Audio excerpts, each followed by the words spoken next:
doesn't seem to matter what I do.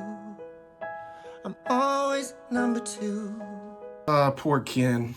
Even as a stuntman, he's still considered a number 2 guy. Dude can't catch a fucking break. Man, this is why I love Aaron Taylor Johnson.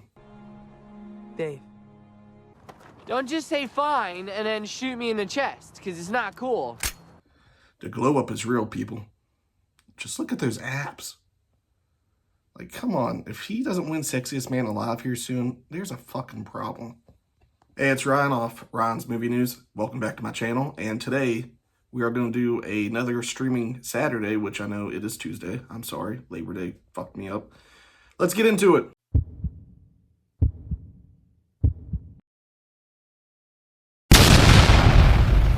That film being The Fall Guy.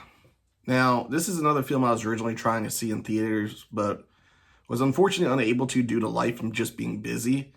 Now, the trailer made the film seem interesting when it first came out, but honestly, I would be lying if I would just say that I thought this film was going to be as good as it turned out to be. In my eyes, like it actually turned out to be a very good movie. The film is currently on Peacock if anybody is interested and unaware that it came out to streaming services, and I actually got a chance to watch it yesterday. The film was written by Glenn Larson and Drew Pearce and was directed by David Lynch. I'm terrible at names again, I'm sorry.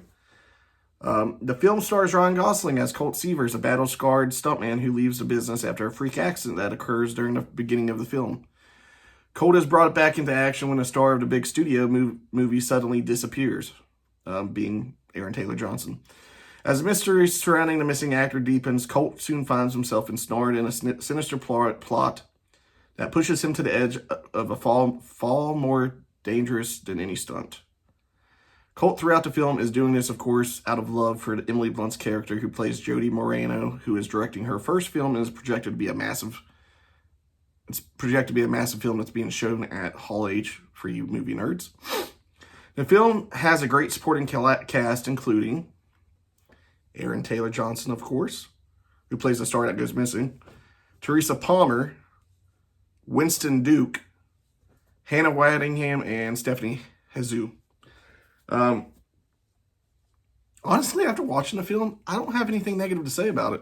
I enjoyed this film so much and didn't expect that to happen. It was fun. Like, it was a lot. The only criticism I could give it, it was a lengthy film. It was over a little bit over 2 hours. Felt like it could have probably been shorter. That's probably going to be my only negative about the film. However, like I said, the positives in how good this film was, in my view, I am so pissed. And pissed at myself, so don't take this as me being a hypocrite. How the fuck did we let this movie fail at the box office? We whine and bitch about creativity in new original films, and here we are getting a masterpiece with great stars, Ryan Gosling and Emily Blunt and Winston Duke and Aaron Taylor Johnson. Like, who doesn't want that? Like I said, I wish I would have gone and saw it in theaters because it was a blast. It was legitimately it was a summer blockbuster film in my eyes. But let's get into positives. And first off, that being the cast. The chemistry between Ryan Gosling and Emily Blunt is great, and they do an amazing job. Ryan Gosling has, in my eyes, slowly evolved over these last 5 years and is just hilarious and amazing to watch in his newer movies like Barbie, this film. He's just like, I feel like he's grown as an actor, and he just seems like he's coming about to who he wants to be. And he honestly reminds me of Ryan Reynolds in a way. Emily Blunt, of course, is great in this film. She's another actor that's awesome. And then also, another actor I feel that has just been on an amazing role here lately is Aaron Taylor Johnson, from his last film, Bullet Train, to this film, to hopefully pulling off a fucking miracle with Sony's new Kraven the Hunter film. That's the only reason I want to go see it is because of him. Truly, I've loved him in his last 2 films, and I really want to see Aaron Taylor Johnson win an Oscar. He has shown some very creativeness and ability to do so, I feel like, in these last 2 roles he's taken. If he's given the right script and the right, story and the right people, I feel like he could actually win an Oscar. I don't think he has yet. Funny enough, the same can be said about Winston Duke. From Us to his Marvel role in the Black Panther series, to Spencer Confidential on Netflix, to this film, he's been as amazing as these other actors have. Overall, the whole film's cast did just an amazing job. Like, there's not one character in the film that didn't do what they needed to do. I didn't really care for, what's her name? Hannah Waddingham's character, but that's her role. She was supposed to play the bad guy, the bitch. Another positive thing, the story being original and doing its own thing, it's a breath of fresh air. They delivered a great story.